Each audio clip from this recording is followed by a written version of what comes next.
കഴിഞ്ഞ ഒരാഴ്ചയായിട്ട് ഹൈറിച്ച് തന്നെയാണ് കേരളത്തിലെ വിഷയം. പിന്നെ മെയിൻ കാര്യം അറിയാം, പൈസ ഇടാത്ത ആൾക്കാർക്ക് ഇതിൻ്റെ വേദന. പൈസ ഇട്ടോലിക്ക് അതിൻ്റെ പ്രശ്നമൊന്നുമില്ല. കാരണം അവർ കമ്പനി ഇതുവരെ ₹1 പോലും കൊടുക്കാതെ ഇരുന്നിട്ടില്ല, തരൂല എന്നും പറഞ്ഞിട്ടില്ല, മുങ്ങിയും പോയിട്ടില്ല. അതേ സമയത്ത് ഇവർ വാർത്തകൾ ഇടുന്നുണ്ട്, എന്താ അറിയാം, ആ കമ്പനി പൂട്ടിപ്പോയിന്ന്. ശരിയാ നിങ്ങൾ പറഞ്ഞത്, കമ്പനി പൂട്ടിപ്പോയിട്ടുണ്ട്. എല്ലാ ദിവസവും വൈകുന്നേരം കമ്പനി പൂട്ടും, പിന്നെ പിറ്റേന്ന് രാവിലെ തുറക്കും. അത് ശരിയാണ് കേട്ടോ, തെറ്റൊന്നുമല്ല. പക്ഷെ തുറക്കുന്ന കാര്യം പറയുന്നില്ല എന്നുള്ളൂ, പൂട്ടുന്ന കാര്യം പറയുന്നുള്ളൂ. പിന്നെ വേറെ ആൾക്കാർ ഇതിൻ്റെ അകത്ത് നല്ല പോസിറ്റീവായിട്ടുള്ളൊരു കാര്യമുണ്ട്. കുറേ ആൾക്കാർക്ക്, യൂട്യൂബേഴ്സിന്, കണ്ടന്റ് ക്രിയേറ്റേഴ്സിന് ഇത് നല്ലൊരു വിഷയമായിട്ടുണ്ടായിരുന്നു. കാരണം എന്നറിയാം, ഇത് ഇട്ടതിന് ശേഷം അവർക്ക് നല്ല വ്യൂസാണ് കിട്ടുന്നത്. കാരണം ഇനി ഈ അടുത്ത കാലത്ത് തന്നെ ഒരു പെൺകുട്ടി, ഒരു വ്ളോഗറായിരുന്നു, അദ്ദേഹത്തിന് അവർക്ക് വ്യൂ കുറഞ്ഞിട്ട് എന്തായി, കുട്ടികളെ തട്ടിക്കൊണ്ടുവന്ന കേസ് വരെ ഉണ്ടായിട്ടുണ്ട്. പറ്റിയിട്ടില്ല, പക്ഷെ അതുവരെ ഉണ്ടായിട്ടുണ്ട്. പേപ്പറിൽ തന്നെ വന്നത്.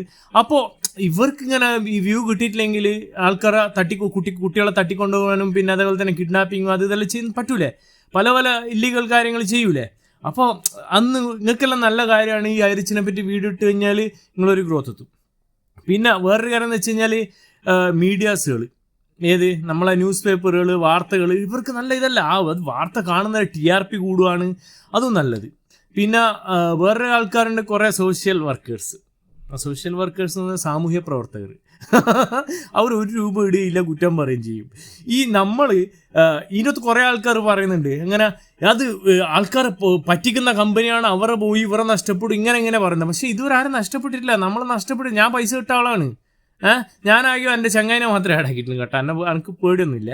ഇനിയിപ്പോൾ 100 ആളുണ്ടാക്കിയാൽ കമ്പനിയെ പറ്റി എനിക്ക് പേടിയില്ല. അതേപോലെ തന്നെയാണ് ഈ ഹൈറിച്ചുള്ള ആൾക്കാർക്ക് ആർക്കും ആരെ പേടിയില്ല. കാരണം എന്ന് വെച്ചാൽ ഹൈറിച്ച് പറഞ്ഞ പോലെ തന്നെ ചെയ്യുന്നത്. പിന്നെ ഈ സംഭവം ഞാൻ ലാസ്റ്റ് വീഡിയോയിൽ എനിക്ക് ചെറിയൊരു മിസ്റ്റേക്ക് വന്നിരുന്നു. കാരണം ഇവരെ മൊത്തത്തിൽ ഓൾറൗണ്ട് ബിസിനസ്സാണ് ഇവർക്ക്. അതിൻ്റെ ഒരു നിയമമുണ്ട്. അപ്പോൾ ആ രീതിയിലാണ് പോകുന്നത്. എന്തായാലും ഇവിടെ ഒരു ഗവൺമെൻറ് എല്ലാം നോക്കി ചെക്ക് ചെയ്ത് പല കാര്യങ്ങൾ ചെയ്തിട്ടുണ്ട്. പോസിറ്റീവായിട്ടുള്ള ന്യൂസ് തന്നെയാണ് ഐറിച്ചിൻ്റെ ടീംസ്. അപ്പോൾ ഇതൊന്നും കാര്യമാക്കണ്ട. നമ്മളെന്താ പറയുക, നെഗറ്റിവിറ്റി സ്പ്രെഡ് ചെയ്യുക, പോസിറ്റിവിറ്റി സ്പ്രെഡ് ചെയ്യുക. നമുക്ക് TRP റേറ്റ് കൂടട്ടെ.